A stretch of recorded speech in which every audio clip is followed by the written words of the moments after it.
feeling. It's alright, this happened once before. Welcome to This Happened Once Before, a podcast conversation between generational Phish fans. I'm your host, Bill, and this week I'm joined by Noah, who has attended 130 plus shows over his time seeing the band. Noah brings his knowledge, experience, and passion as we discuss his journey to Phish, highlights from the show he's attended, and then we discuss the show from May 28th, 1989 at Ian Mclean's farm, Hebron, New York. I'll share my thoughts on Noah's show suggestion before next week's episode.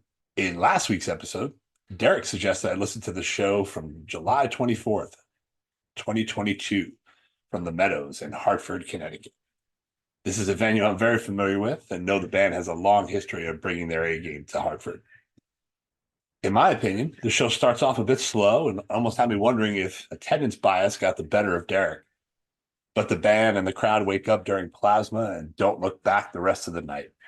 The second set takes this show to another level. A wave of hope kicks off and evolves out of this ooze at the 14-minute mark and builds into this monster that by the 20-minute mark, all four members are just throwing haymakers, followed by a huge song I heard the ocean sing that continues the punches landing all over the crowd. The blows continue with a great blaze on, followed by an outstanding wedge. Backwards down the number line stands out in the rest of the set. And then the show finishes with a very creative encore with a double tube, sending the crowd home very happy. A sneaky good show recommendation from Derek. Good one. Enjoy this week's episode as we talk about Phish's show from May 28th, 1989 at Ian Mclean's farm in Hebron, New York on This Happened Once Before podcast. It's alright, this happened once before. I'm fine, I'm fine. Welcome to another episode of This Happened Once Before, a podcast conversation between generational Phish fans where we talk about someone's path to the band, what they love most about the scene, and then we break down a show from a long bygone era of 1988 to 1996. And then we talk about a show they're going to recommend to me for 2011 beyond. So with whom am I lucky to have with us today? Noah. Noah, welcome to the podcast. Thanks a lot for joining me. I appreciate it. Thanks for having me. So Noah, what led you to Phish? So my path to Phish is probably pretty similar to a lot of other people. It started in college. I went to college in 2008 to 2009. So actually, when I started college, Phish was not a band. Now that I think back on it, they were still in their hiatus. But I was a film major in college, and I gravitated towards creative people, arts people, music people, the radio station, and fun activities that shall be kept nameless. Time and a place for everything, and it's called college, right? Like it's the South Park stuff. Yeah, of course. So, I actually had high school friends that I knew that were there, and I would go hang out with them, and they played Phish in their dorm room while we would hang out. And I remember, picking up on that through them, initially kind of dismissing it a little bit because my primary musical interest prior to Phish, no surprise, was the Grateful Dead. So learning about the Dead and music like that is really what probably brought me to that open mind space to appreciate what Phish was doing. And I'll never forget being in my friend's bathroom, and I think they were playing a live one, and it just cracked my mind open. Did you have a negative connotation, like coming from the Dead world? Like I know, especially in '93 when I started, like there was a negative mind space about Phish, right? Like, oh, the lyrics are stupid. I don't know what you like about jumping on trampolines, but like, what kind of mind space were you coming at it with from the Dead past? So I didn't really have that notion about Phish fans from the Dead. I don't think I was really educating myself heavily on the scene at the time. I just knew I liked the music. I had heard of Phish prior to being in college, though, because my tennis team in high school, our slogan was from Wilson, and that there was guys in the team that I knew were Phish fans. I remember them talking about it and going to concerts. which I thought was cool, but I wasn't really doing that at the time. My first big concert was seeing Phish. That was the This first is a lot live of show you cool. ever saw? It wasn't the first live show I ever saw, but it was the first big outdoor show that Sure. that I ever saw with the big scene and the whole thing. Um, but yeah, no, coming from the dead world, I did not have any notions about Phish fans or the reputation. I knew it was weird music that was speaking to me. That's awesome. Um, That's awesome. What show was it and that you got to? the first Phish show I saw was June 18th, 2010 in Hartford, notable for a double tweezer reprise because they had not played it at Hershey, the show, 2 shows prior. So they played reprise and then they played reprise again. And yeah, I just remember the show being amazing.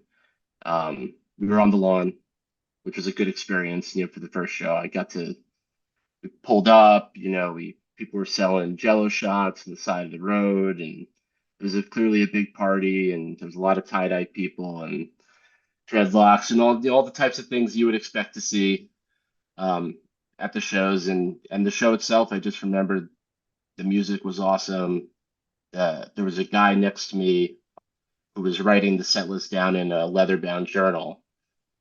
He had a set list book, which I thought was really cool, and he was showing me set lists from the '90s, and I could just tell there was enthusiasm and energy around the whole thing even before the show started. There was a feeling in the air, and that was the first time I felt that like electrical feeling that I'm clearly very addicted to now, and that we all are. I've seen this band, and yeah, the crowd was just amped, and people were talking to each other about what they hoped they would play or what they played before, and I just thought that whole thing was really cool.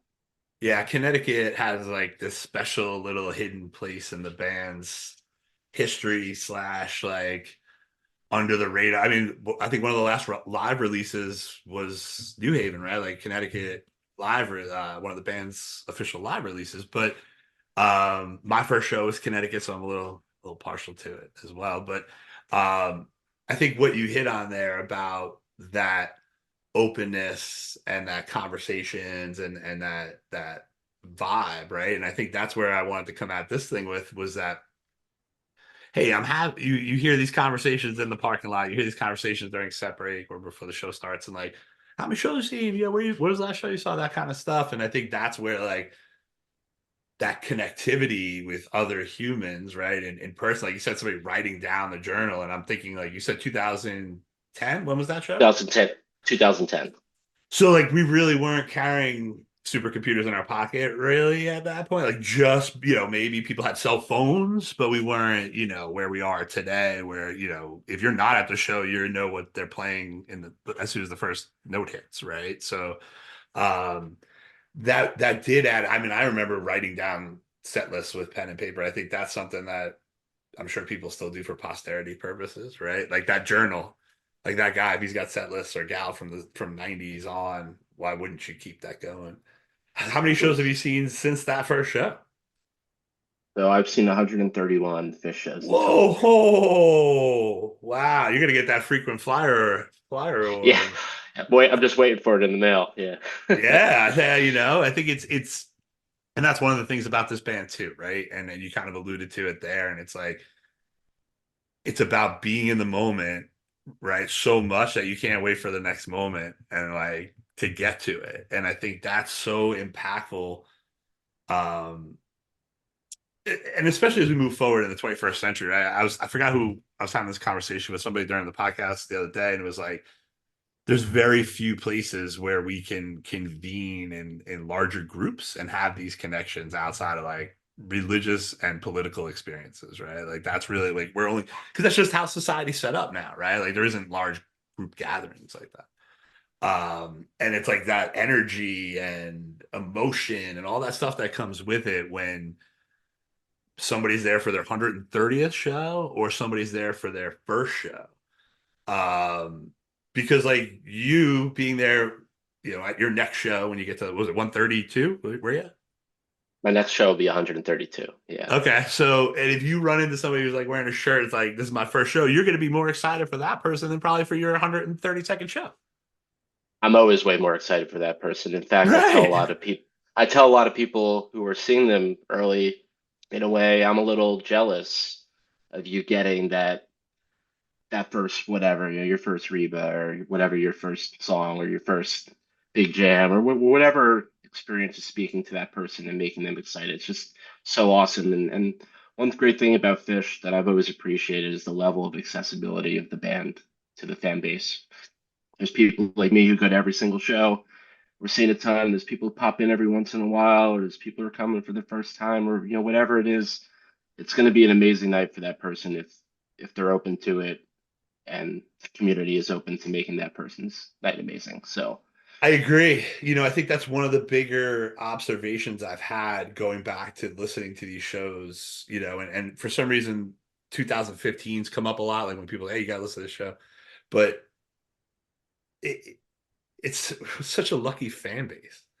Like the consistency of excellence is unmatched. Like I'm not sure, maybe the New York Philharmonic, like I don't know who goes out there every night and is like that good at what they do. LeBron James, like I don't know who that is, but I know when I go and I can sit there and close in on 30 years later and be like, it's different. Like we were talking about before we came on, like this is not 1993. It's not different.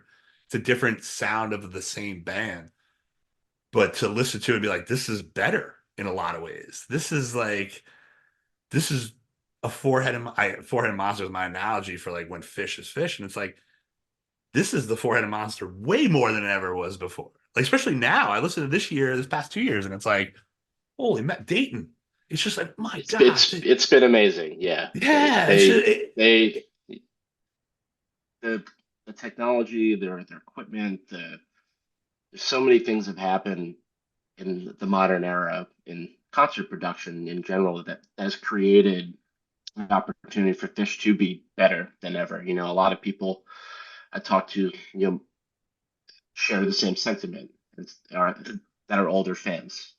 You're talking about how great it is today, and obviously the past was amazing too. But there's so much that Phish is capable of doing now with what we're capable of doing, and it's made it such an amazing experience. Yeah, and I think they learned that lesson from the dead about like before this thing gets out of control, reel it in, right? And it got out of control, right? Like, but they didn't get to the point where they were 55-year-old men who had to roll out 250 nights a year to football stadiums. Like they've put themselves in a place now where it's like 50 shows is what we're going to do. We're going to be at the Garden every year, New Year. We're going to do this. We're going to Mexico, and we'll hit the middle of the country and the coast on some other time, right? Like it's so perfect to your point, like for someone like yourself who's like, I'm going to hit 10 shows, or someone like me who's like, all right, cool, I'm going to hit 2 of the 3 that are around me, right? So I think, and then to know that you're going to go there and get consistent excellence. They don't take a night off. They don't, like, there's no mailing it in. And I think that's where we are so lucky as a fan base to know that there's no sign of it slowing down anytime soon. So of your 131 shows, the probably hardest question to answer is, what was your favorite? So I will ask it a different way. What is your favorite right now? So you're right. It is such a hard question that I spent a lot of today thinking about it. Um, I think it's going to be hard for me to top Magna Ball Night 2. Just that whole experience of being at my first Phish festival so far only. I'll be going this summer, but it was just an amazing day and night, and in the drive-in jam and the Tweezer Caspian, and we found the greatest spot for sound that I might have ever had at a Phish show Mm. on that field, and Mike playing the Taurus pedal and ripping us all to shreds. I mean, there were so many moments of that night, even beyond the show itself, and the experience of my friends and everything that happened, throughout that night and that weekend. But yeah, I mean, that show, that whole day, we'll count the whole day, was pretty amazing. So What year I was that? definitely have. That was 2015. So that was 15 too, huh? They really That was. that was a year then, huh? that was a year. Well, there was Fairly Well that year, and the Trey had Mm. done those shows, and it seemed to lead to a kind of renaissance year, for them. Yeah, that show's probably at the top of my list. Um, Yeah, but you're Reed right. recommended I listen to that. So I now like he gave me two shows and I got to one of them. I haven't gotten to Magnaball yet, but like it keeps coming up. Like it just keeps like now I have to because this is another bounce in my peripheral. Yeah, it was amazing. I mean, I'm biased because of it being a festival and all the stuff happening around it. That was amazing. But I've seen a lot of great shows. Where was that? That was at Watkins Glen That was International. okay. So the other Yeah, one, and that was gonna be the same spot where the other one got canceled, right? Was the Watkins Glen correct. spot? Okay, Yeah, that would be a great place to see it. I mean, that's a historical. it was. Yeah, the whole weekend was amazing. The vibe there was amazing. Just everyone was zoned in and all. That's the best part about a Phish festival. Unlike a multi-band festival, is we're all there for that singular purpose of seeing the band and hanging out with our best friends who are also there just to see the band. Well, I think Noah, to that point, I think one of my most favorite questions when people who aren't familiar with the band hear you going to a concert, well, who's opening for them? Like nobody. I was like, Nobody. you know how pissed people would be if there was somebody opening for them. Like they might get booed off stage. Like that's a real problem. I think they might have if they had like some unknown, touring act opening for them. So I think that's a surprise to a lot of people. Not only how passionate the fan base is, how fervent the fan base is, but then like to hear that like, no, it's just them for 3 hours and and they don't take a break, by the way. Oh, they'll take like a 15-minute break and then they come back out. But like we were all in this on that. And I think that part of it too blows people's mind because it goes to that openness of the experience as well. So over a decade of seeing the band, what do you feel is the best part of the scene now? Actually, I wrote this down because I wanted to keep my thoughts organized. So, I think the best part of the scene that I feel now is the accessibility of Fish to everybody through the advent of modern technology, and we have the Live Fish app and so many avenues to listen and watch the band. But the other thing I think that's really cool is the amount of creative projects and interesting endeavors that have sprung up around the band that are a part of the scene now. Instagram accounts like Fish on Film, podcasts, charitable foundations, events and activities surrounding the shows. There's just so much happening that makes a Fish show experience more than just seeing a concert. And it always has been that, but I think now there's just so much great stuff happening in the scene that you could choose to participate in. That's really enhanced the experience. Yeah, that's really well said. I think, with those two things combined, right? Because they've always been part of the scene. People's individual creativity, t-shirt sales in the parking lot, all those things, pieces, whatever it is, right? Like as long as you're not using the logo, nobody really cares. But now to be able to take that and share it with people who aren't at that show, right? Who would be like, oh, that's a cool T-shirt. I'd buy that. Where do I, where's your Etsy shop? Or oh, that's a cool idea for a podcast. I'd like to go on that or have a conversation with it. And I think, yeah, I think that's part of the creativity of them, right? Sparking and allowing people the freedom to pursue that, right? I'm trying to think of myself in that regard as far as trying to start a podcast, right? Because it wasn't part of the plan ever, but it was like, oh, there's something there. My wife said if we were coming back from date and she's like, the podcast idea, she's like, that's you talking to other people at concerts. It's like that stuff that you do at every concert, like that's the thing. And I was like, oh yeah, that is probably the thing. People would want to hear that. That's probably that. And so far so good, right? Like I think that's where we as a fan base, again, I think, Isaac, somebody said early on, like we're a bunch of nerds, like we nerd out on this stuff. We get passionate about it. We have our favorite versions of songs, 100. And that's the thing, I was thinking about that when you said about 131 shows, right? And like that person who's there for the first time, you're like, oh, this is all in front of you. But the beauty of this is that being there for the 132nd time, it's all in front of you too. And I think that's the thing that like is going to make this so successful long term, because that feeling is never going to go away for everybody who walks through the door, no matter where you are. So Yeah, no, I agree. Yeah, for sure. is there something, and this could be from like 2010, like the early years you got into the band, or something that maybe you heard about from 2010, or that isn't happening now, or something that is missed out on that you think would benefit the scene? Um, I don't really feel like I'm missing out on anything, if that's what you mean. Like, it seems to be going well, for True. lack of a better word. But yeah, I mean, certainly not from 2010. I mean, the band from 2010 to now has changed a lot, Mm. I think, in many ways, sonically and songwriting, direction, and there's a lot of things that have changed. But I feel like the scene's been evolving in generally positive direction. Yeah, I agree. I agree with that sentence. Yeah, that's yeah. And, the bar wasn't high for a while with that sentiment, but I think that's like time and place where everybody kind of is now, and what probably that level of expectation is of any kind of outside interference, to be like, that's just not a bad. They're not wanting that anymore. That's not part of what people are looking for anymore. Yeah, it's certainly matured, I think, Better in word. many ways. Um, you know, Yeah, I me wasn't drinking around coffee in before I wasn't drinking around coffee in and the shows.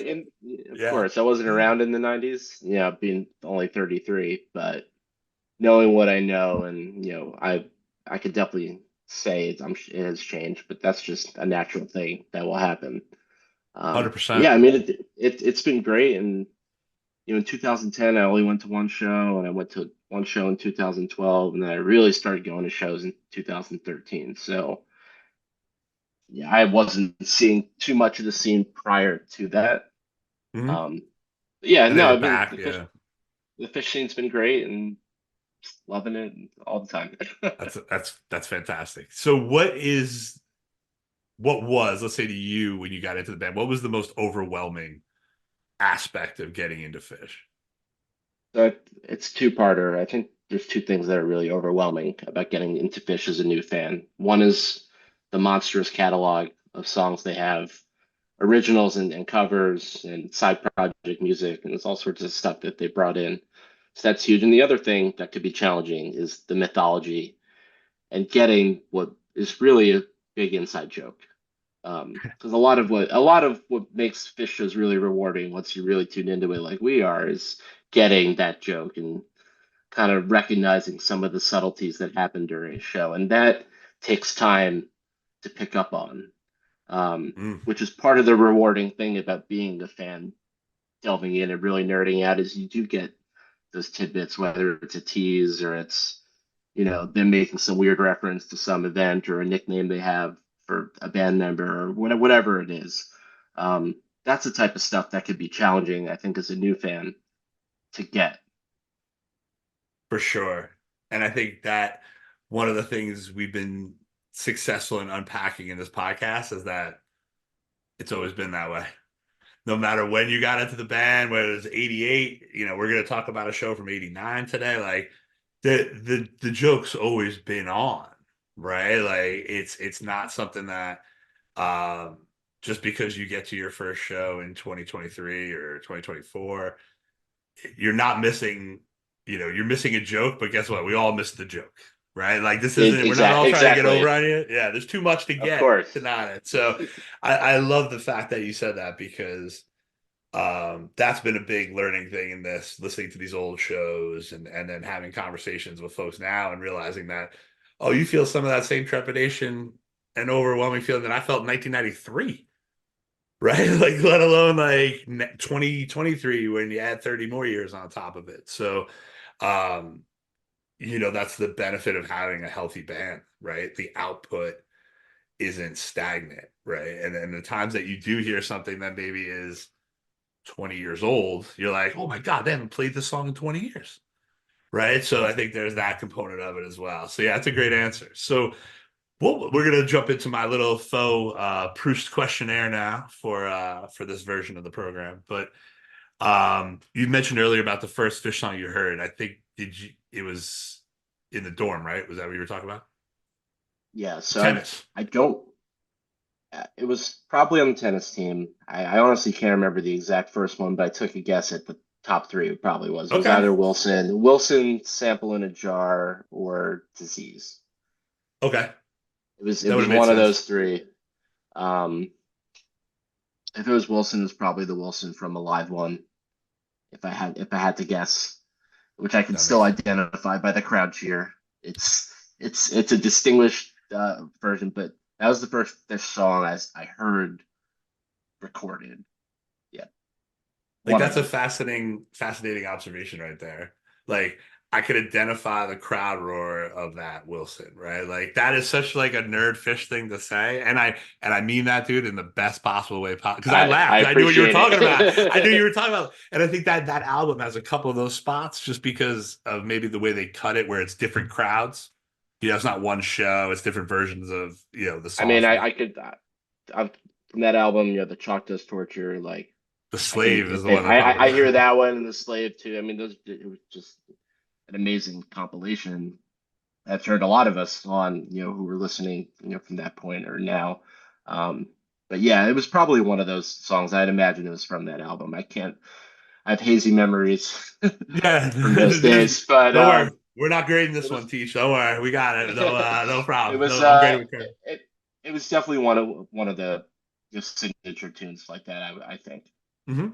And you said the first show was the Meadows 2010. June 18th, 2010, and the first song they played was Fee. So That's a good. the first Fish song I heard live was Fee, which was awesome. Yeah, and not very much used as an opener in the post. No, I've seen it. I think I've seen it open one. I saw it open one other time at Merriweather, but Another good venue. yeah, another great venue. But yeah, that was awesome. I still remember the crowd like cheering, and I could picture that first moment hearing because I wasn't familiar with that song prior to the show, so I didn't really know that fee until I heard it live, and then obviously now having listened to all the albums and everything, I know familiar with everything. But yeah, that was the first song I heard live.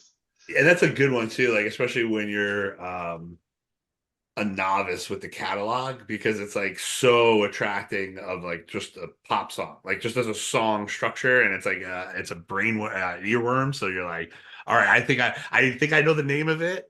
Like I think I got the name of that one, and I'm gonna figure it. I could ask somebody else after this, but I think it's Fee, right? Like if you wrote it down back in the day, you were guessing Yeah, it. I kind of got it from the chorus, and I also remember just falling in love with trying to live the life that's completely for free. The what the song was saying, and being on the lawn, and being at my first big concert, and being in college, and being 20.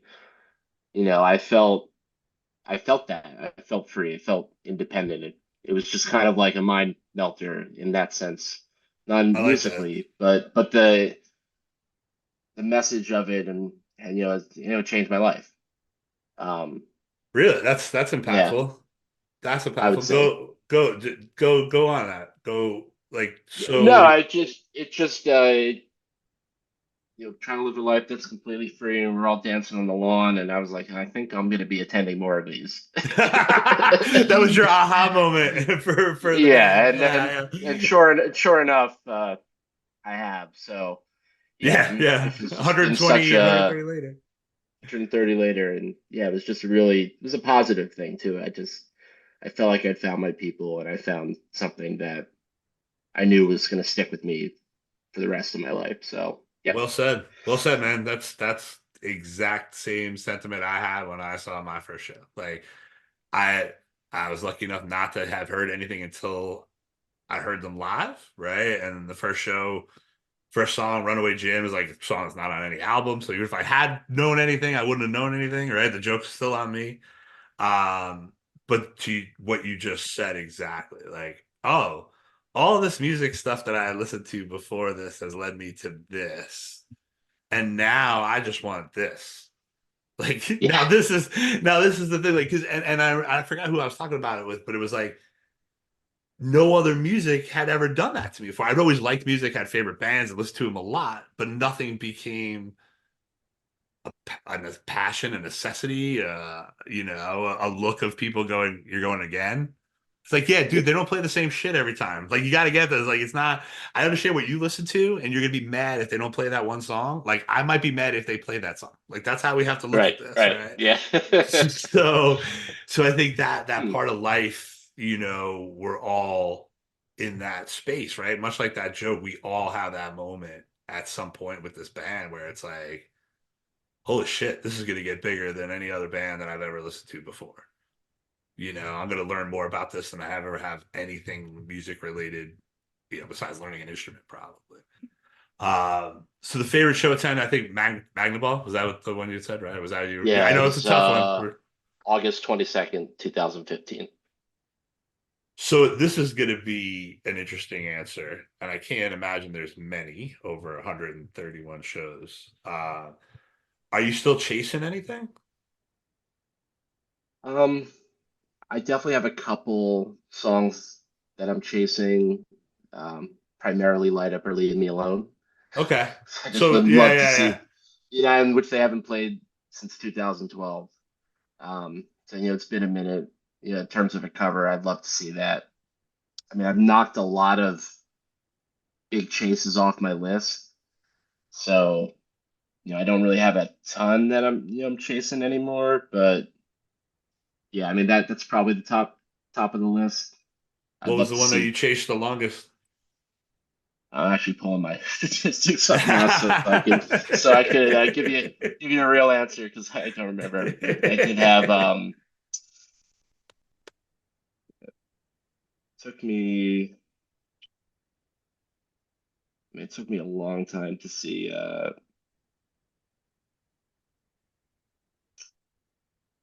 to think. I don't actually know. That's all right. No, uh, I mean, yeah, the good news is like to that point, right? Like, and you can't say never, right? Like they're never gonna play it again. Like I got to see Destiny Unbound at Nassau in '03, right? And like you want to talk about a crowd noise that I can identify, like on a bootleg, I can identify that crowd as soon as like the half of the Nassau Coliseum recognizes what they're actually yeah, hearing. yeah, Like there's this lull, and then all of a sudden it's like, and like that's what keeps you coming back is that like you're gonna get it. There's not like a no, it's a no for now. I'll see you at yeah, 230, and maybe they're there. yeah. I mean, the Baker's dozen, had some big ones that I'm thinking about, like Dinner and a Movie was a big chase. I got to see that at the big. I don't remember which show that was for me, but that was a big one. They played so many songs during that, so I definitely knocked Yeah, a lot of yeah, big that's a ones. good point. You hit all those shows. Another one I just thought of was Frankie Says over the summer.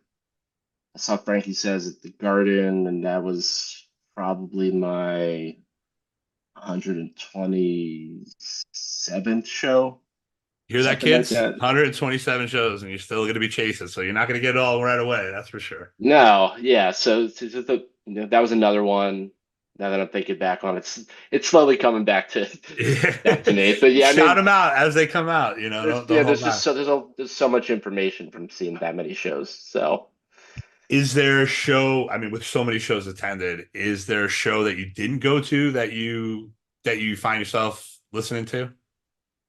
um, in the modern era, like shows that I would have loved to attend would have been like Vegas 2021. The Halloween run was amazing. I had friends that got to go to that. I wish I'd been to some of those. I've never been to Dick's.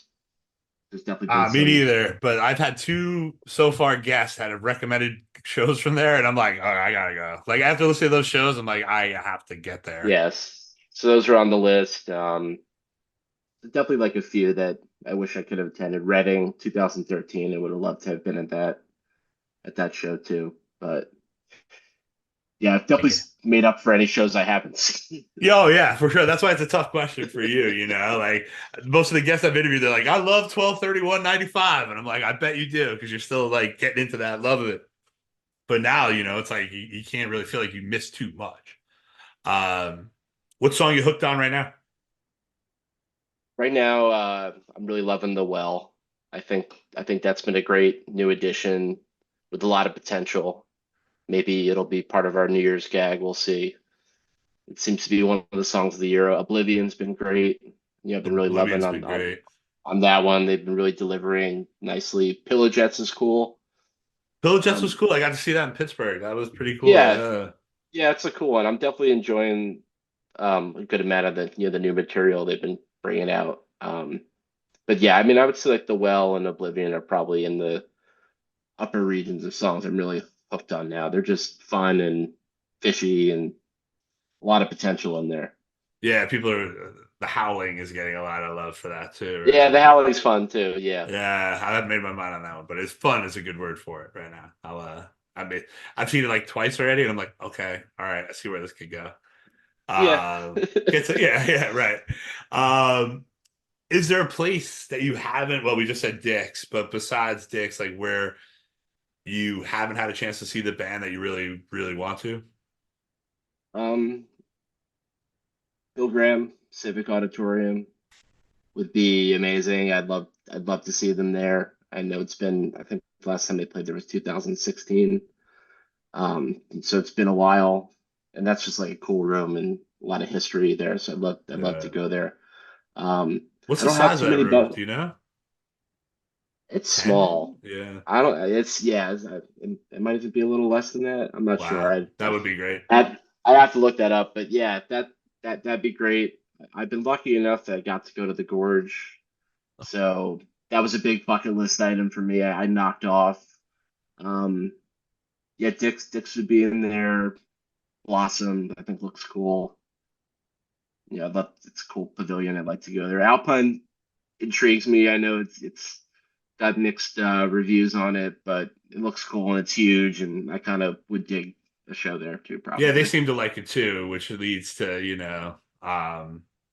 interesting set lists, great versions and stuff like that. So yeah, Wisconsin's like so up there, so it's tough, but I get it. Yeah, Yeah, it's definitely one of those places that's like it's got name recognition forever. The Dead owned it too. Like it's just got that brand recognition. What's the favorite cover song they do? Or right now, I favorite should say that. favorite cover right now. I mean, I'm pretty partial to Torn and Frayed. I love that song. Um, like I mentioned before, Light Up or Leave Me Alone, but they haven't done that in a while. So maybe they'll bring that one back. Hopefully next week. Yeah, I mean you never know. Like that's the New Year's run too, so that's an extra layer But of yeah, I of mean, I've been enjoying them, enjoying those songs. Torn and Afraid Um, is fantastic, man. I love Born and that. Afraid's a great Oh, song so from good. an amazing album. So yeah, Yeah, they opened Gorge 2018 with that. So I was pretty rest in excited to peace, see that. Susan Charlie. Jones. Right? She passed away, right? Yeah. Uh, damn, I'm spacing on Jones. I'm spacing on her name, but yeah, that's Sharon Jones. Sharon Jones. But yeah, that was such a fantastic choice. Um, and like what's laid over from that, right? Like I think is fun for them because that's much like Loving Cup, it doesn't necessarily fit in my mindset of what Rolling Stones are, right? And then like it gives it that other layer of respect to the Stones to me in a way where I'm like, all right, I see why people who are really into the Stones, right, or would go pay. I don't know why they would pay what they pay, but like would go see them today. But they're not going to play Torn and Afraid. Like they're not going to, Fish has a higher chance of playing Torn and Afraid than the Rolling Stones did. So, Absolutely. I think that's the beauty of this band is that they're going to be that age and still turn it out. So last one, boy, man, God or shit. Good. Shit. All right, I like that one. That's been people have been picking that one a lot lately. So it's got that kind of feel for it, and that's a song I think you'll be definitely hearing at some point over the 4 nights in New York City. Absolutely. So today we are going to go back to the second oldest show I've covered so far. This one is Ian McLean's Farm from May 28th, 1989, Hebron, New York. This was a tape that went around a lot. There was another tape that went around from 87. They were like always mislabeled like New York and Connecticut as far as where this Ian McLean's farm actually was, right? And much to what we were talking about earlier about like the inside joke, right? So getting into the band only 4 years later, you listen to something like this and you still feel completely out, right? Because this is, I don't want to call it a friends and family show, but it's probably as close as you're going to get outside of Burlington to a friends and family show at this time. They go back. This has got, I don't know who this person is, but they've been back twice. This is the second of two shows, 87 being the first. So obviously somebody who loved them from the start. But this is, loose from the go is what I wrote. They are not feeling any kind of pressure until the way end, and we'll talk about that when we get there. But were you familiar with this show? I was familiar with this show. I think I might have been more familiar with the other Ian's Farm show that I believe I don't recall the specific date of that one, but I know there's two, and this was the one I was a little less familiar with, but I was familiar with this show because of the famous Poop vocal jam that we'll be talking about a little later. So I definitely knew about it. Um, I don't reach for 80s shows that often. In my early years, I definitely remembered listening to Colorado 88 and some of that early stuff. But I think I listened to the show a few times before, but it'd been a long time since I'd heard it. I definitely knew about it though.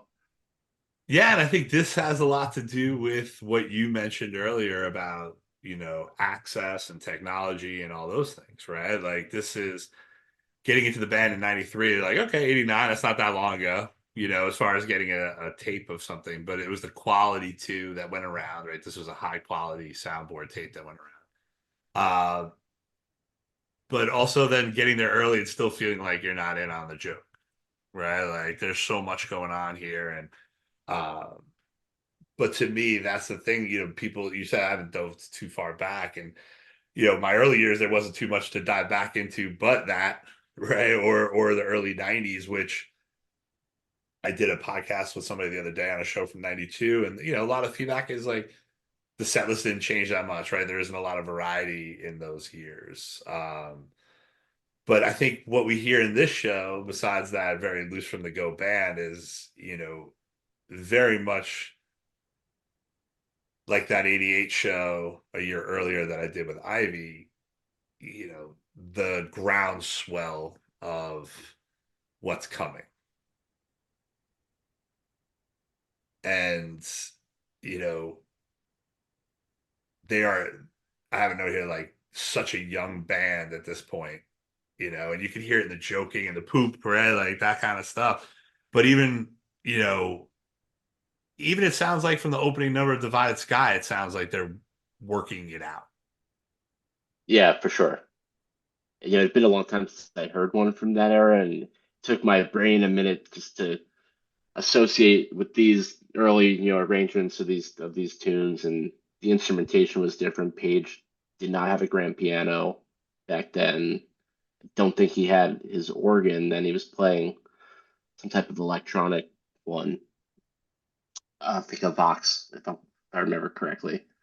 But yeah, I agree. They definitely sounded like they were young, and they definitely sounded like they were trying some new things out. Yeah, and I think in front of like the relaxed audience, right? In front of those folks who were gonna not only allow them the autonomy to kind of play what they want to play and how they want to play it, but we'll also get up on stage and play with them at some points, right? I think that's Yeah. the kind of crowd we're dealing with.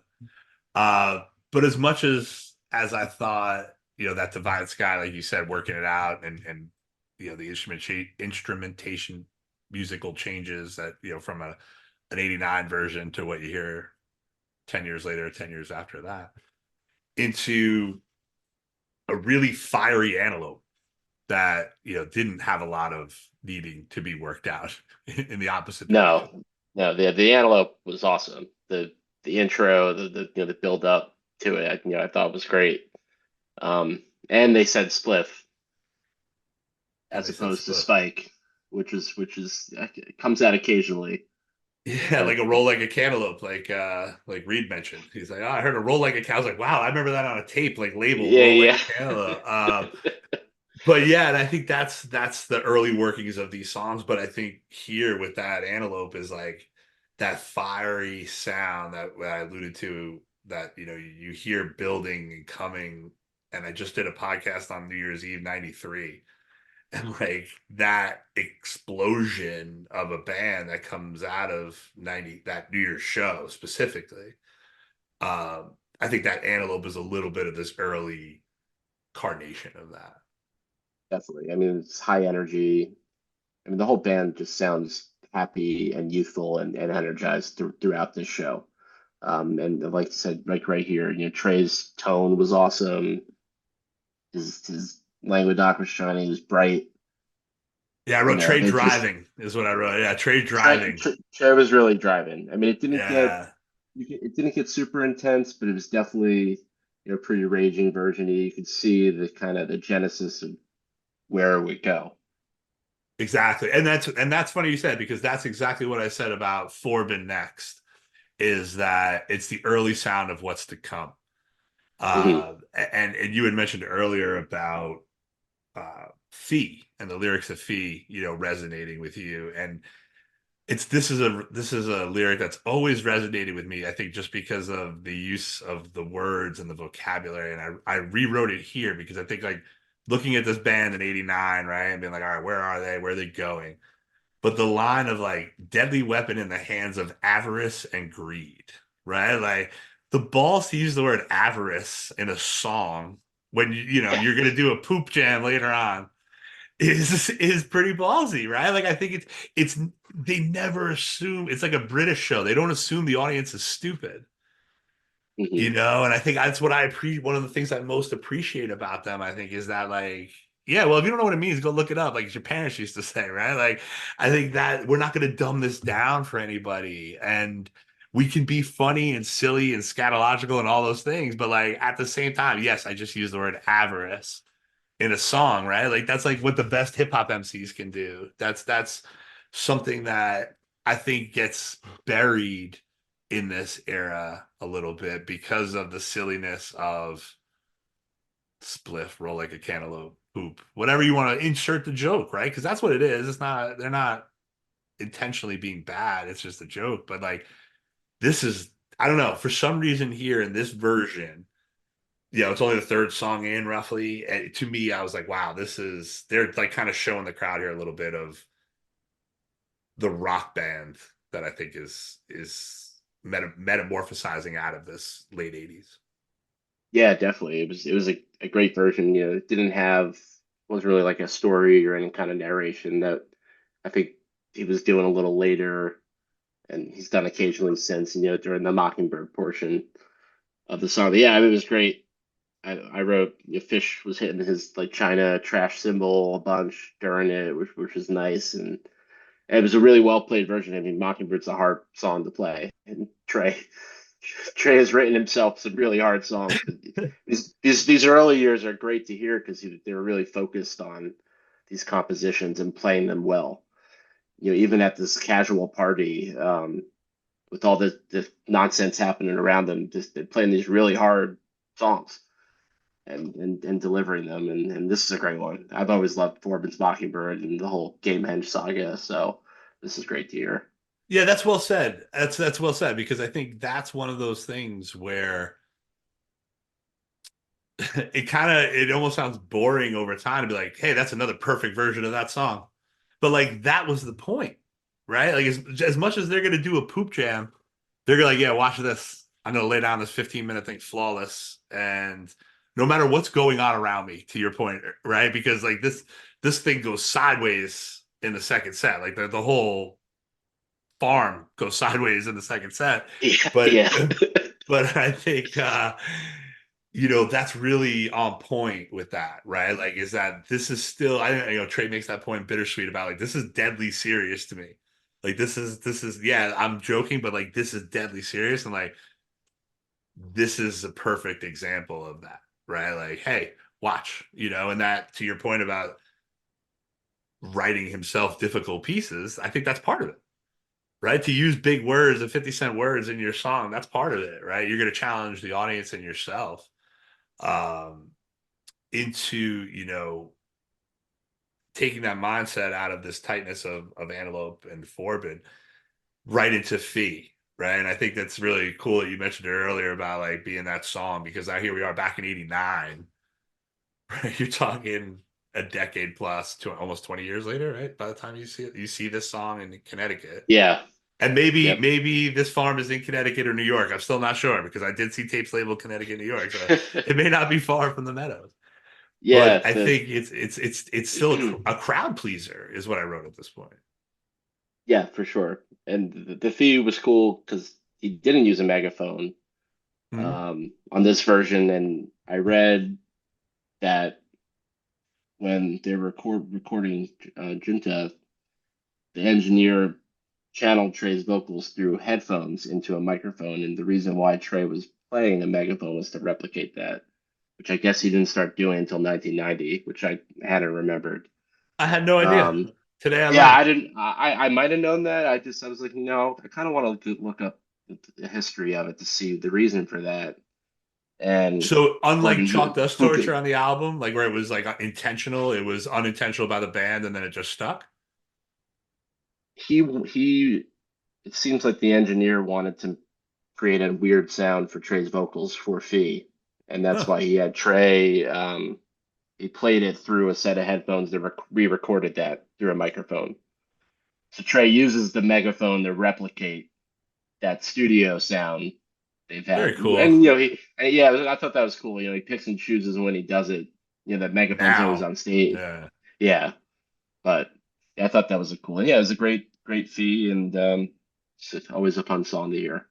that's kind of that's a nice observation there too, with the fact that like the megaphone's sitting there, which leads to potential of fee every night, but they may not even use it for fee. Like that's the whole, like, back to unpacking this band is like, imagine taking somebody and be like, "What's the megaphone for?" I'm like, don't worry about it. You may not use it. What's the vacuum for? Don't worry about it. Right, You may not use it. right. Like it's just such a funny, conversation to have about this band.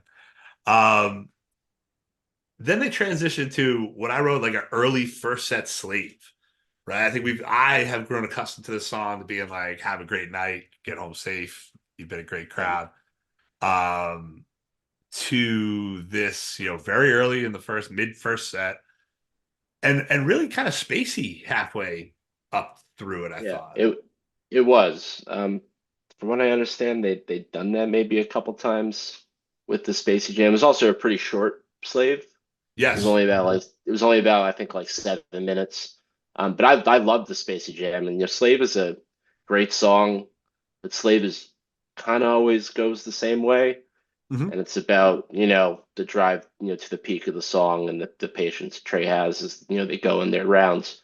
But this one was cool and unique, and that's what I wrote. Yeah, unique ambient jam, like very cool, and the between the placement and the uniqueness of the song, I really enjoyed that Slave.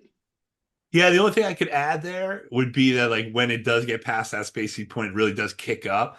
And I heard it was like one of the first times I heard in this show, and it comes up later, obviously, but like Mike and Paige really connecting at the end, right? Because this band is such a guitar rock driven band at this point, and I like to go back now with the ears of like, all right, where are the other guys at this point? Like, where are they? And then to hear like, okay, here we go. Here are these two guys, working together to create something.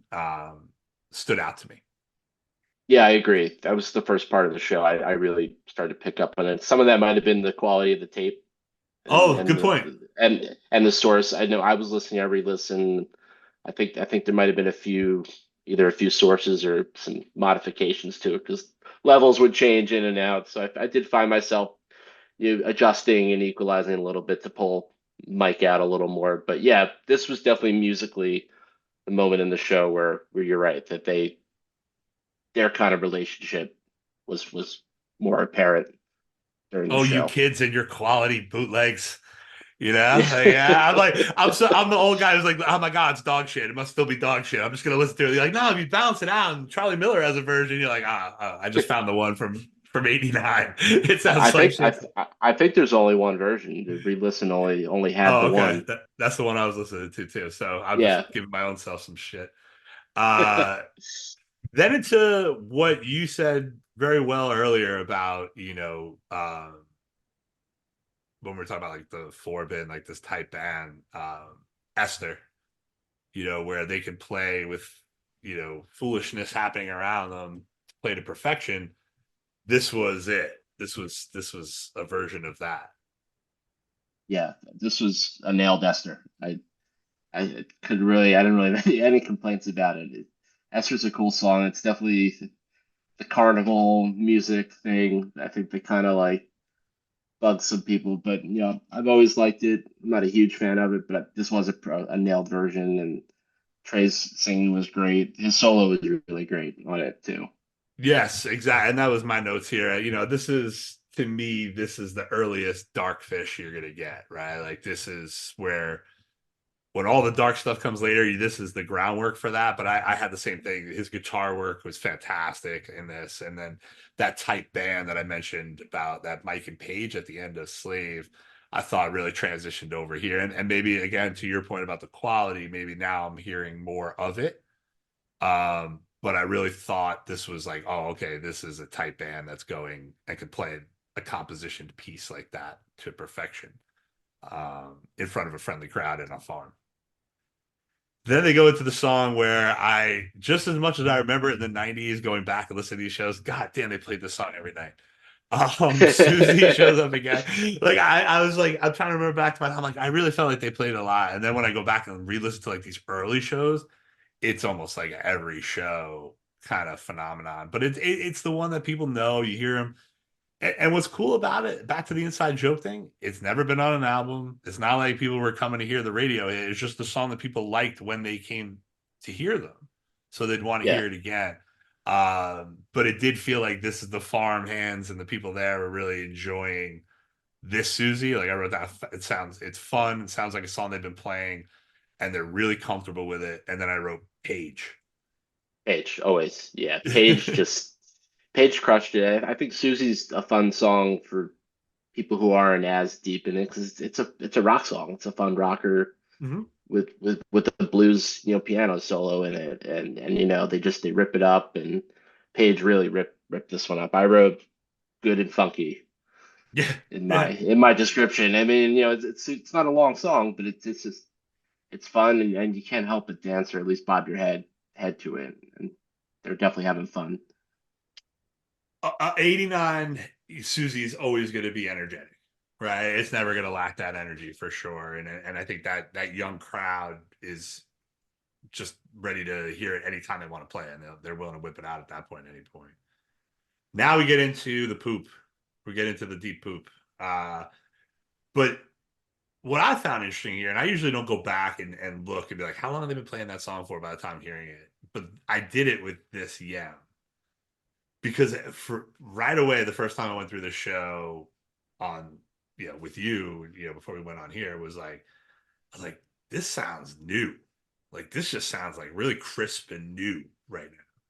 But it'd been in 2 years out, 1 year in heavy rotation. I wrote, like, I guess I must went back and looked at how many times they played it. But the focused energy is perfect. Focused energy to be perfect sounds different in parts than today, but it really does sound so clean and new. Yeah, I agree. It does. I mean, they were in the process where they just recorded the album, or were working on it. So I'd imagine they've been working out some more arrangements on it, and they sounded like a competent band when they were starting that. that song up. I agree. That's a Yeah. well, yeah, that's well said right there. A confident band. Yeah, that's focused energy to be perfect is probably saying that in a different way. That they were Same so, thing. Yeah. yeah, that maniac that Trey talks about who practices the same part over and over and over again every night, right? Like that, you hear that perfection. And what commentary on the poop would you like to have for this? It was just so fun. I mean, you can't help but laugh. I mean, the joke's always been there, I guess, but they actually said it. And I would just be on the floor laughing if I was at that show. I mean, it's just so fun that they took that and they took it from in the intro, where they initially say boy man god shit, and then he kept going, and then they had it in the vocal jam too. So yeah, it was great. It's funny, it's fishy and makes you laugh. And it almost becomes like the Family Guy funny in a way, like where it's like Yeah, it gets to the point of not being funny and then it's funny again, because you keep doing it. Um, there's that too to it as well, where you're like, all right, this is gonna keep going on until he's had his way with it. yeah. But that was a really great You Enjoy Myself for '89. It really sets that point that we're talking about where this band's gonna go in the next 2 to 3 years, roughly from here. Um, that kind of direction. And I think what's interesting there is you take it to the next set, right? And then have your Calls for a keg. yeah, culture the farm setting, right? Like you gotta switch out the tap on the keg. Um, but I wrote, I'll pay every day for Trey playing Jimi Hendrix. Hey, That fire that I've grown accustomed to being an encore piece, essentially, right? Like it's just encore driven now. To have that open the second set is really setting a tone. Now, I have my own theories about references to things later on that may explain the ferociousness of the playing in mhm. this set. But I will not cast aspersions. These are just my own theories of what's being said on tape and maybe some other arrivals. But it was fire. I mean, in every essence of the word, it's, this, I don't want to call him Padawan Trey, but like, it's not full blown Jedi Trey at this point, but he's definitely got a lightsaber. Yeah, I mean he shredded it. At one point he was saying get it up. He was yelling. There was in like chant, enthusiastic yelling and things that he was having fun with while he was shredding. I mean he was killed it. It's a great version.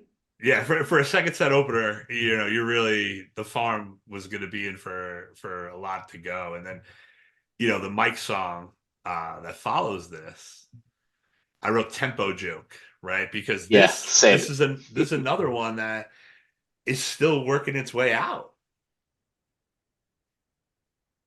Yeah, the fake out start when he was super fast was pretty funny. I wouldn't be And surprised. I would then love to hear some kind of version of that now. I was looking at to be at Deer Creek for the slow maze, so I would love to hear fast mics now. That'd be kind of, let's throw that one around. yeah, that'd be fun. At one point I heard Trey say, "Here comes the beer" during the jam. Um, Great jam. He does a long, really long held note towards the end of it, which I thought was cool. On the end of mics, yeah. Yeah. Which then goes into, and I don't know if you check the records here, maybe the shortest bathtub gin ever. After the Mike's groove, after the whole thing. Yeah, after the whole thing, I'm sorry. Yeah, Yeah, I go think ahead. it was I think it was like the third gin or something. They hadn't played it much up until that point, so and the piano intro was definitely way different than what he does now with his Rhapsody in Blue kind of thing that Page has done. But yeah, that was cool. I wrote for Well, the Weekend that I yeah, thought it was great. The Weekend was really great too. yeah, and I think that's where I'm sorry, I skipped my note there. It was, the tempo joke was there, but I also think that's like back to this evolution, right? Like here comes this sound of Mike's influence being more robust in the mix, right? And that we're still 6 years away, that's 8 years away from 97, right? Like, so we still got a ways to go before it becomes, cow funk. But you hear the seeds being planted here of his effect on the next decade. Yeah, for sure. Like I said, I agree. I think he was playing a Languedoc bass at the time, which is a Really? cool, That is cool. kind of Yeah, cool. he had. I think he was playing it for this show. A cool instrument. Yeah. I'm sure aren't many of those around. There aren't many of the guitars. I can't imagine there's many of the basses. No, and another note that I thought was funny. Trey asked Paul for more snare drum and hi hat, and then he said, "We'll take it to Weekapaug," and he kind of gives a bit of an enthusiastic yell. So that was a fun little part of the of that song too.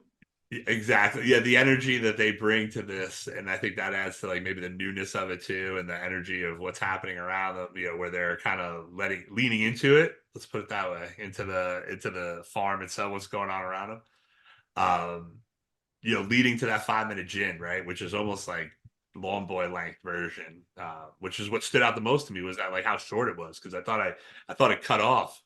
And I was like, how is that only 5 minutes long? I never thought I heard a gin that was 5 minutes long So before. did I. I think it was the shortest one I'd ever heard. Yeah. I'd And have to then go back. yeah, I didn't want to like check it, but I would imagine it's probably a relatively new song too, right? Like there's a lot of that instrumentation that you alluded to earlier that's not included at this point yet, whether it be in the front or the end. Um, so yeah, I think maybe it's a first run out there for him. But like Sanity's next, and that's one that like I feel just we miss Sanity in a heavier rotation nowadays. I feel like that's a song that should make its way back more prevalently than it is now. Yeah, I agree. Lucky enough, I got one over the summer at the Garden. I think it was Tuesday or Wednesday of that MSG run they did. Yeah, the sound was great. Double time. It was fast, faster than most normal versions are. So Yeah, that's a theme for the second set. it is. It's like a 1975 Eyes of the World, Yeah, everything's played in a little bit of a double time for reasons unknown. it Um, is. but one of my most favorite covers is next, and this has definitely gone to the wayside, but used to be. I was lucky enough to see one once, I think in '95 at the Centra, maybe. But like Ride Captain Ride, like this is such a cheesy ass song, but like it's so Fish rock and roll cheesy. It's a great song. Yeah, Well, that's the question. Is it a good song outside of this? I think it's a great song with Phish playing it. Okay, there we go. There we go. That was Um, my question. it's been a while. I haven't heard the original in a minute. I mean, It's based on a Phish true story, isn't it? Phish can sometimes take some covers and add their own flavor to it and make it a great song. Yeah, This is one wholeheartedly. I would love to see this. This is on my chase list actually. It feels like a Last Quinn time the they played it was Eskimo. 2012. Yeah, Like you get a nice audience participation to it as well, and it's like very to match that double time vibe, very 70s vibe on the Ride Captain Rap. This song has been coming up true in like every podcast I've done from this era. It feels like from like 88 to like 93. And I it's so goddamn good. Like yeah. every version of it is so goddamn good. It makes me wonder, like, I wonder why they didn't cover more Frank. Song for I didn't even mention what song it is, but it's Peaches and Regalia. But like it I don't would you know did they cut like how much Zappa do they have in the canon? Do you I know? don't think a ton. I mean, I'm not even sure if they've done another one outside of Peaches. That's what I was thinking. Like they haven't even fucked around with like Yellow Snow or even Joe's Garage. I mean, that was everybody thought they were going to play Joe's Garage before in '96 when Oh they yeah, Remain Light, right? Like everybody thought that was going to be the album. But it kind of just shows the huge influence he was on them early on, for and not sure. that he isn't now. Him and Trey, besides being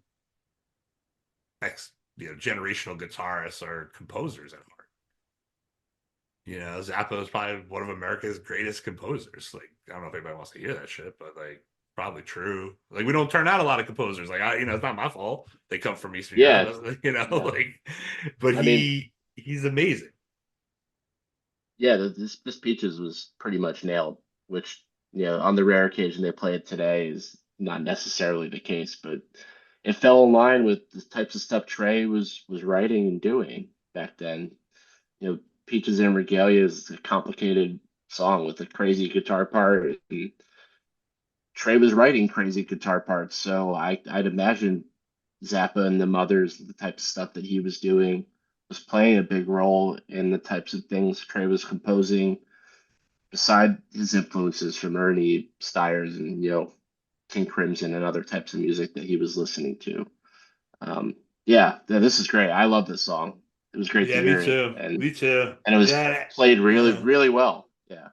And I think to what you said there, which I like, is that this is a song that requires practice, right? Like, to your point, like you're like, yeah, they play it now, and it's like, oh, all right, that was okay, but like, it's a difficult song, right? Like, and you need to be on your game or have it in at least some kind of pseudo regular rotation in order to be able to like nail it from beginning to end.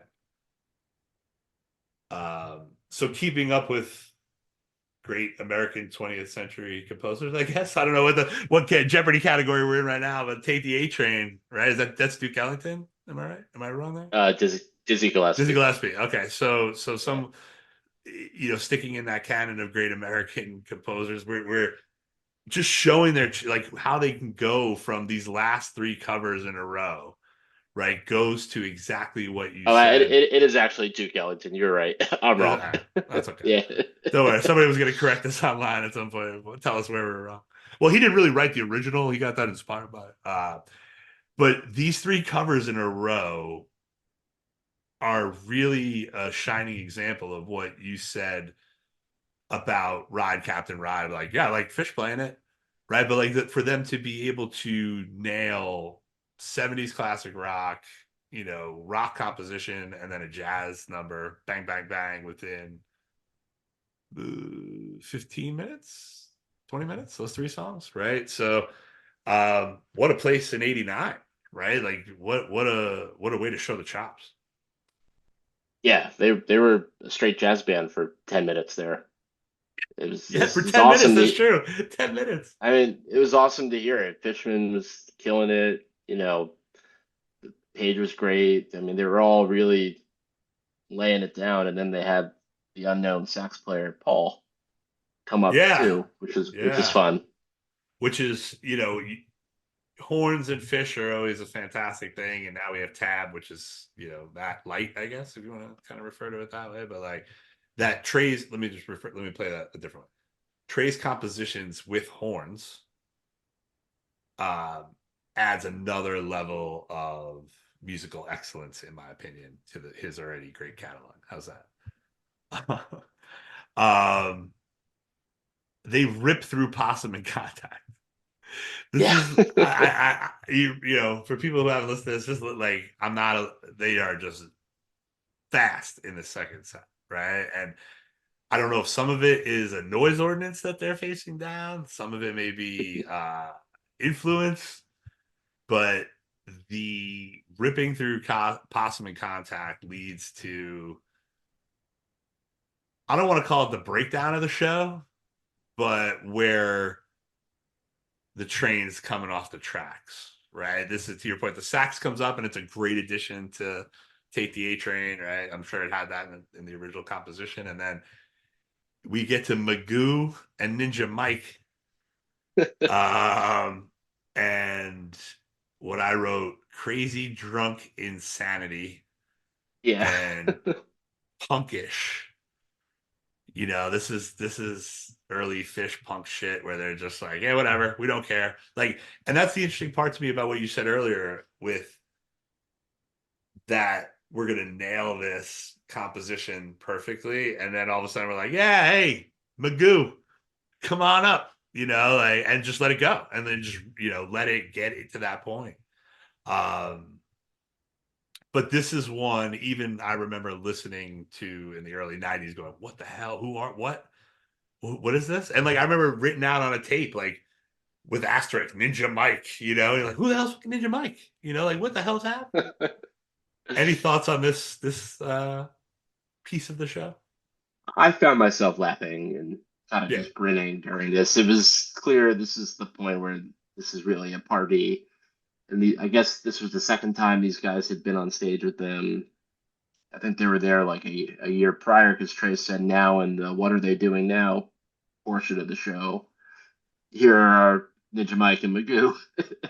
Yeah, it was fun. I mean, musically, not, anything mind blowing, but Fishman, I believe, plays trombone a little bit during this, as well as the vacuum. So we had some shenanigans happening. So that was fun.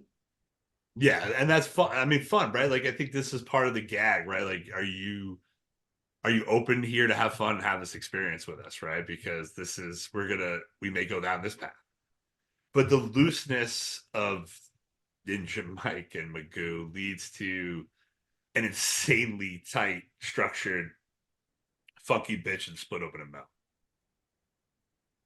Yeah, that part was awesome. Might Really have great. been the Funky Bitch musical was, highlight of the show, that split open and mouth.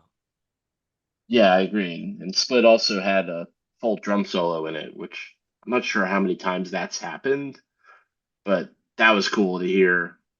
Yeah, I agree. This was a great section and definitely early in Split's history too, but it was cool to hear it kind of raw and played out like that.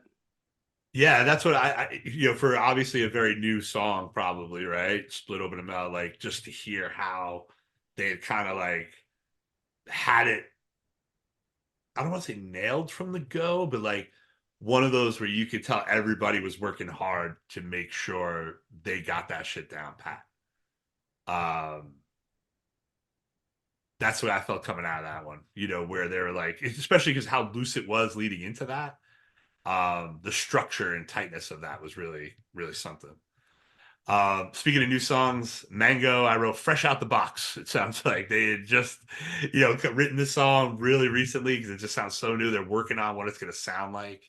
Um, but really, a cool, always one of my favorites. Like lyrically, I just love the juxtaposition of the words and, the silliness, Same. but Yeah. also like the amazing rock song that it is, right? Like it's one that live is just on another level, but like I think it's just when you could get past the silly and see the real musicality of it all, like that's one of those for me that hits it out of the park every time.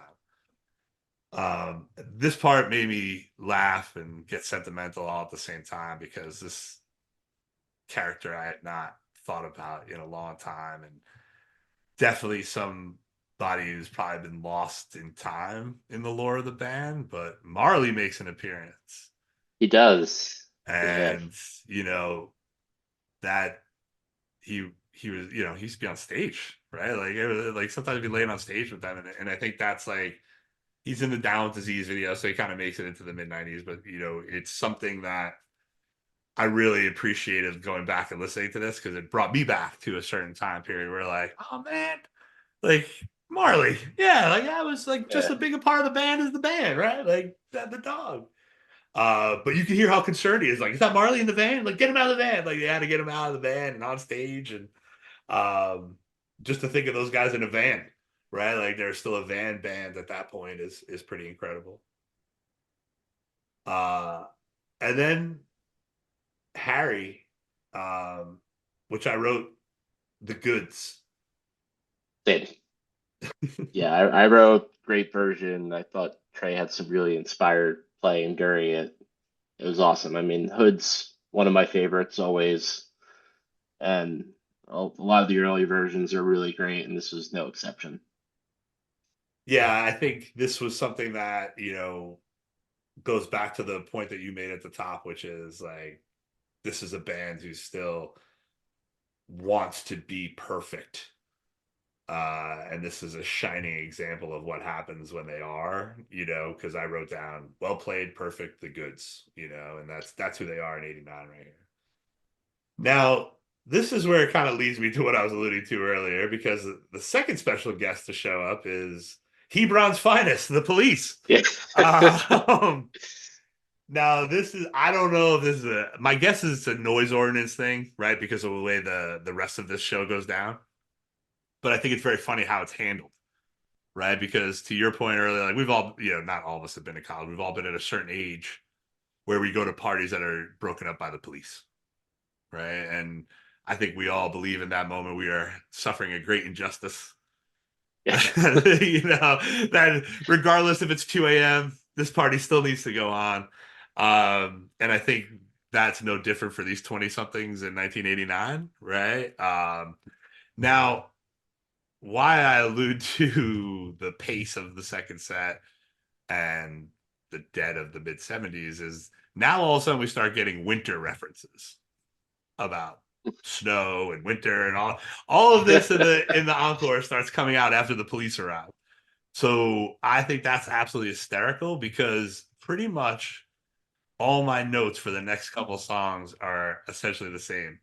Quickest sloth ever, where Yeah, I it's don't even know if it comes two in. and a half Yeah, minutes long. Yeah. it almost feels like they were jokingly trying to get songs in, but then it was cover central, right? Because whatever happened, they got to stay on, but then they decided that they weren't going to play any more Phish songs. And they go to Sneak In Sally Through the Alley, Yamar, and then Jesus Left Chicago. But the vocal jam in Sneak In Sally Alley, this seems to be something in the 80s. Because when I think it was the 88 show with Ivy, they did a vocal jam coming out of Sneak In Sally Through the Alley, which I didn't realize was a thing until I I listened didn't to this. either. I mean, I knew I've done vocal jams behind, with instrumentation behind them, but this was a straight up Yem style vocal jam of just them purely using their voices to make all sorts of crazy noises. It was great. It was cool. Yeah. Fish.net said they quoted changes in My Sharona in Okay. the vocal jam, which I'll have to go back and listen to. I 'Cause I kind of didn't. remember the My Sharona, I think. I But think I remember that one. The changes one I didn't really pick up on, but yeah, that and was unique.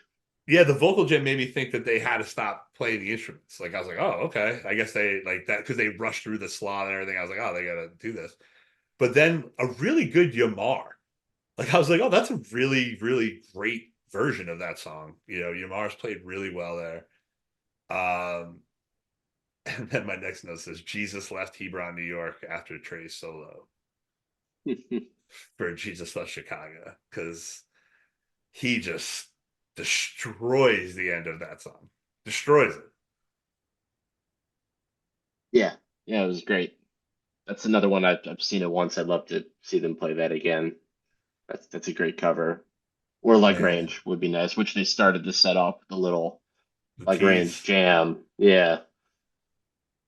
But this is something that, really, in my opinion, encapsulates this band who just starting to get out of that shell, right, of Burlington. They made out west a little bit, but starting to play outside of Vermont even at this point and getting their feet wet. So what were your thoughts on the show? I thought it was a great show. I mean, the band was loose. There was tight composition, but there was also loose playing at points, and the banter was really fun. It definitely felt like a intimate show. You could hear some of the crowd chanting. At one point, I heard someone jokingly shout like "You guys suck," and was clearly like their friends. And I could picture. I don't know what the farm looked like. I don't know what the stage setup looked like, but I could picture the show in my mind. Yes. Um, Well just said. I kind of knew, this is a private party. There probably wasn't any more than 300 people there. Right. Maybe even less. I mean, Maybe less. Yeah, right. Who knows, right? It sounded like it it could have just been it less. just it just it seemed like guys who set up and were just playing a private party for their friends and family. And it was great. Some early versions of songs that you're hearing kind of come out of their infancy, as we talked about before. Um, fun, like funny things during Yam, and the vocal jam was really fun. But also some really great like inspired playing. Antelope and Hood. You're really really shredded. Um, those are great versions. Uh, the Mike's Groove was great, and you had the fake out stuff as we talked about before, which I thought was fun. And again, there was definitely some pacing things happening in the second set. Maybe it was related to backstage activities, or maybe it was related. Maybe it was Farm related. related activities. I think it was everybody. I don't think it was back. I think it was everybody, all hands on deck on that one. Everybody was participating, and Yeah, yeah, it's and a it was college party. definitely coming through in it, and it just you could tell that they were a young band that was hungry for the music and that was hungry for their fans, enjoying it.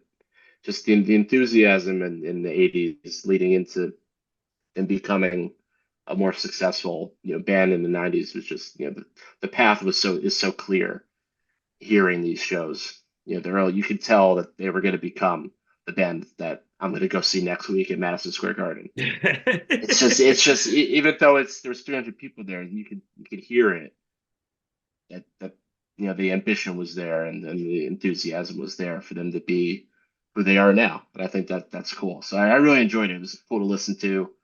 It was fun listening to like an old school tape with the hiss and kind of everything we hear now is really clear and to some degree that might be a little sterile sometimes. There was something.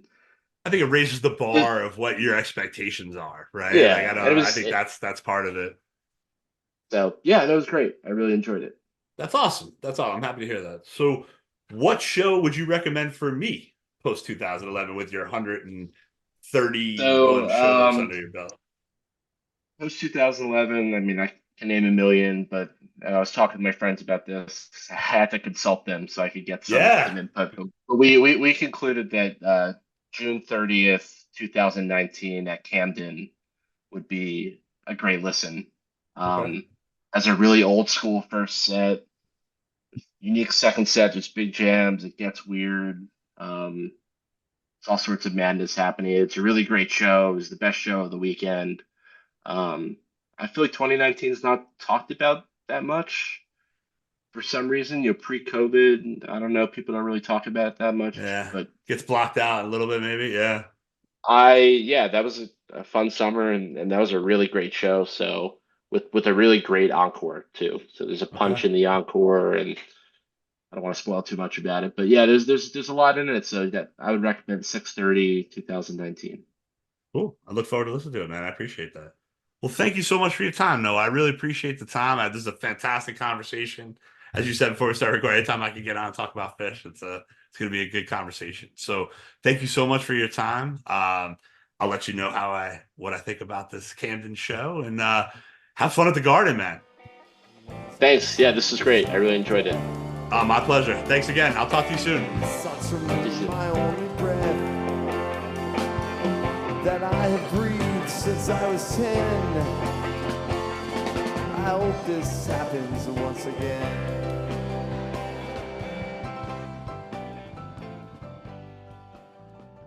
Thanks for listening.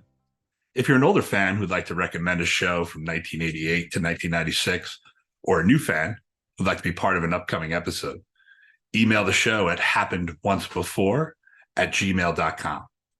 Again, thanks for listening, and I hope this happens once again. Such for me, my only breath that I have breathed since I was 10. I hope this happens once again.